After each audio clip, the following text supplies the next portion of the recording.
El drama de Jesús, segunda parte, la vida pública, capítulo 15, médico de las almas.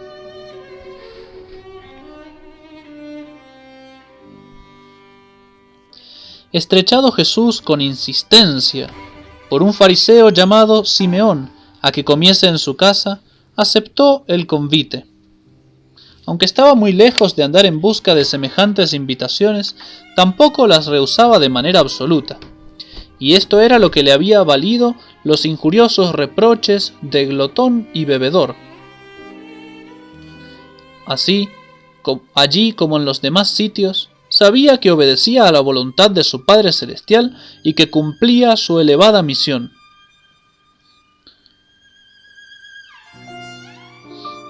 No fue, es cierto, muy efusiva la acogida que el anfitrión hizo a Jesús, pero ninguna razón tenemos para suponer que la invitación fuera motivada por intenciones malas.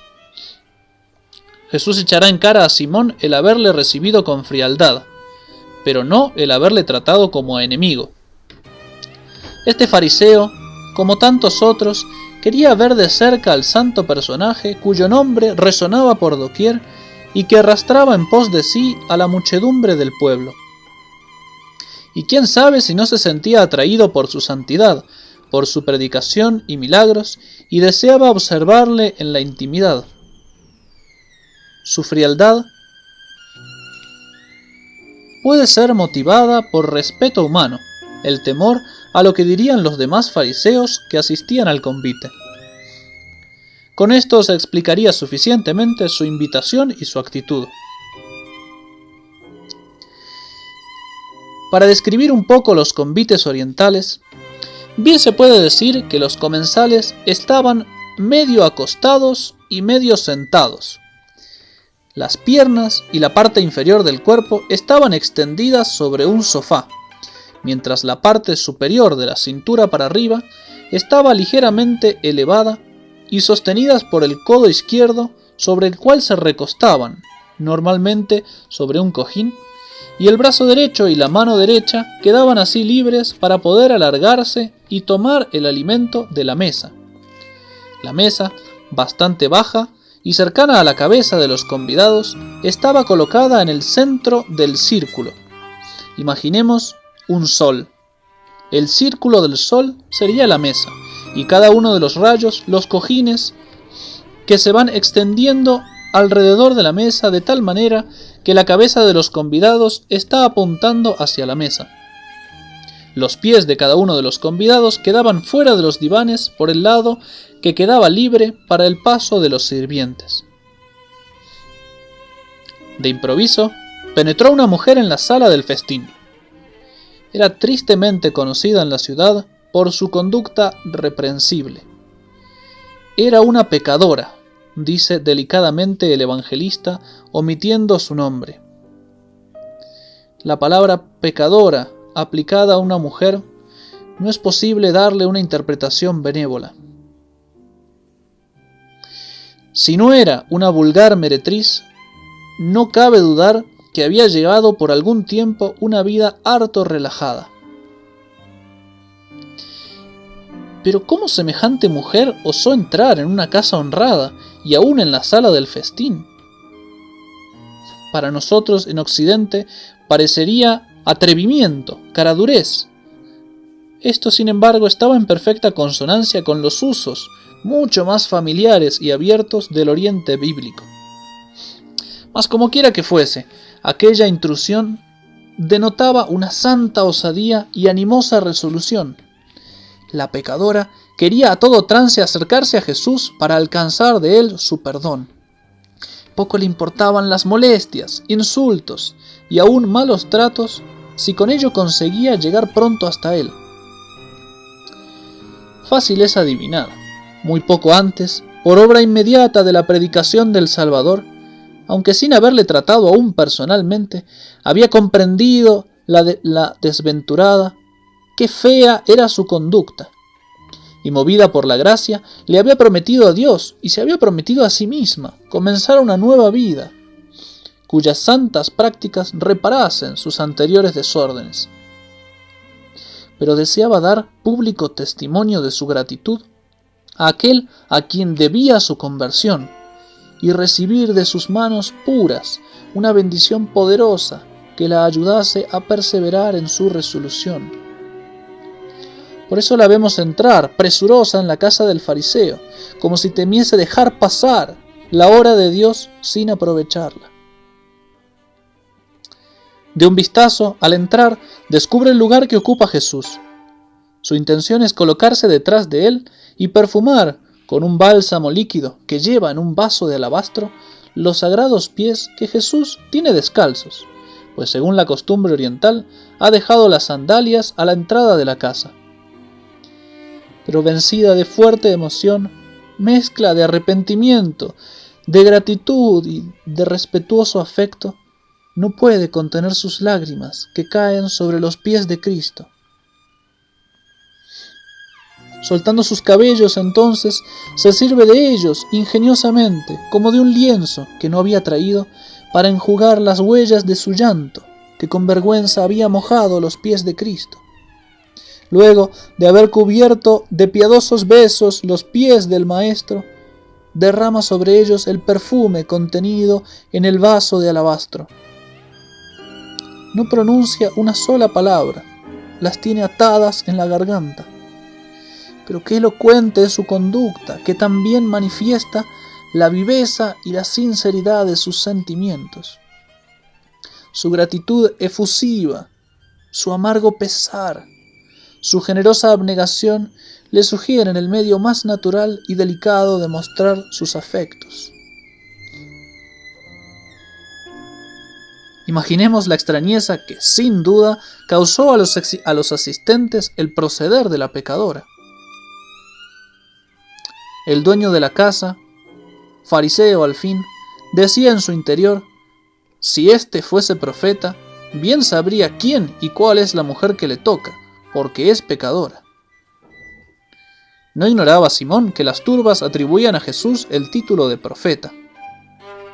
Le parecía pues muy duro de creer que Jesús, puesto que estaba dotado del don de profecía, no hubiese conocido al punto quién era la mujer cuyos homenajes tan tranquilamente recibía y que no lo hubiese expulsado en vez de soportar su contacto impuro.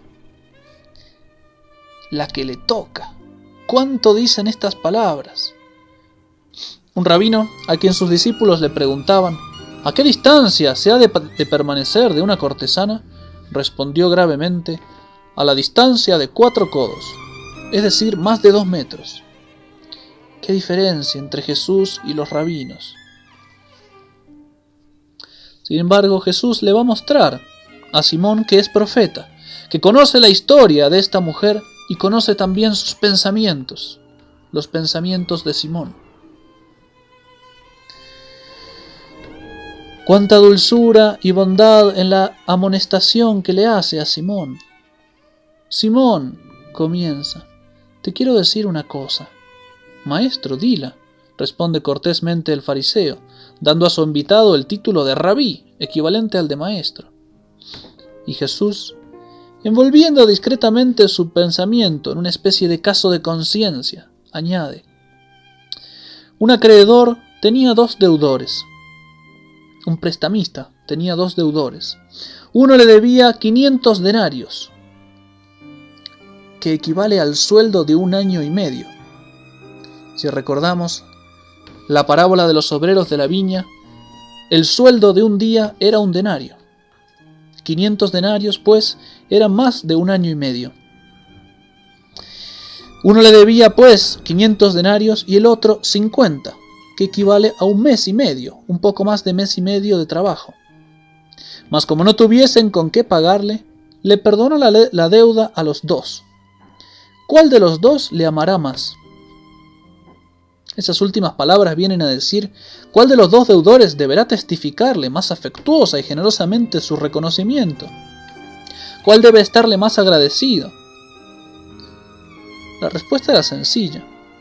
Creo, dijo Simón, que aquel a quien más le perdonó. En efecto, muy ingrato sería un deudor que no podía pagar si le perdonan un sueldo de 1 año y medio? Si no experimentara una gratitud muy grande hacia ese acreedor.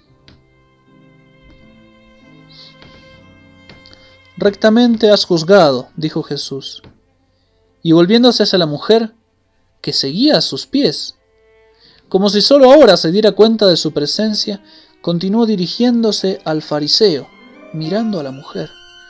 ¿Ves a esta mujer? Entré a tu casa y no me diste agua para los pies, mas ésta ha regado mis pies con sus lágrimas y los ha enjugado con sus cabellos. No me diste el beso, mas ésta desde que entré no ha cesado de besar mis pies. No ungiste mi cabeza con óleo, mas ésta ha ungido con ungüento mis pies. Por lo cual te digo que perdonados le son sus muchos pecados, porque amó mucho. Mas al que menos se le perdona, menos ama.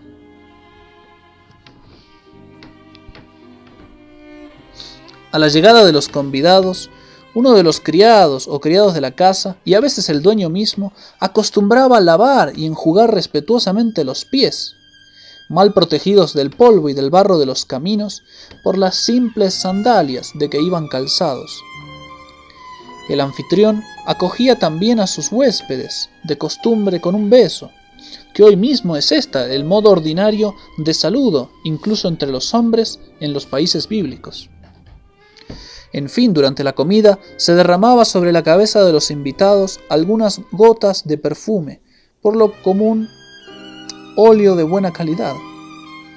Pero Simón se había dispensado de cumplir estos ritos con Jesús, manifestando de este modo o una disposición de ánimo un poco fría o cierto respeto humano, que parece ser la opinión más común, puesto que había insistido para invitar a Jesús, pero había tenido cierto respeto de mostrarse demasiado acogedor con alguien ante el cual su partido era hostil.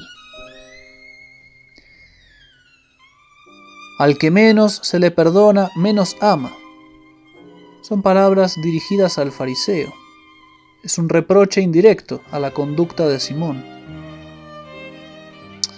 Jesús no quiso que la pecadora se alejase sin haber recibido una seguridad consoladora.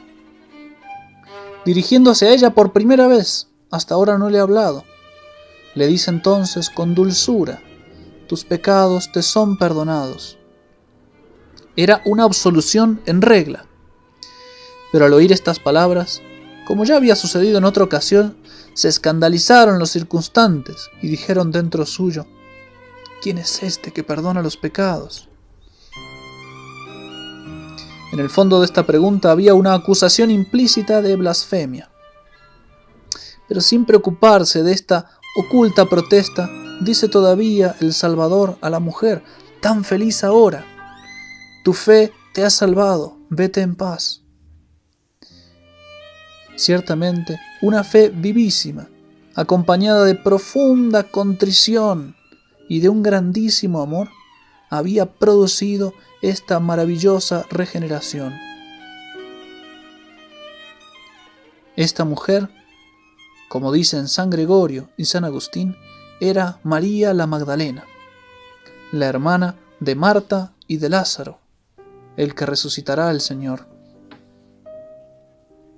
María la Magdalena, que por su amor tan ardiente no solo alcanzó el perdón de sus pecados, sino una intimidad con nuestro Señor cual quizás nadie ha tenido fuera de su Madre Santísima, y por eso recibió el privilegio de ser la primera en recibir la aparición de Cristo resucitado. Así paga el corazón de Jesús los pecados al que se arrepiente.